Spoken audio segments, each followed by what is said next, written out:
3:00 ng madaling araw. Madilim pa, tahimik ang kalsada. Pero ako, gising na gising. Naisipan ko magsuot ng reflectorized vest hindi dahil fashionista ako ha. Kundi para kita ako sa daan bago pa ako magsisi sa huli. Imagine mo ito, ikaw chill ride lang, tapos biglang may driver na ay may tao pala. Kaya ayoko maging surprise sa kalsada no. Hindi tayo multo para gulatin sila. Kaya eto, suot agad ng vest para kahit madilim, parang may sariling spotlight ang outfits mo.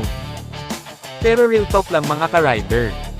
Hindi biro pag-ride sa gabi, limited ang visibility, pagod ang ibang drivers at minsan unpredictable ang kalsada.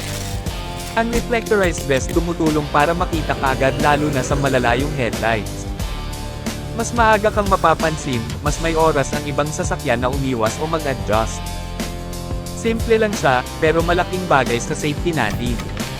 Kaya mga ka-rider, konting forma na may purpose, hindi lang para sa looks para iwas disgrasya na rin. Ride safe lagi, at siguraduhin nakikita ka. Hindi lang sa camera, kundi sa kalsada.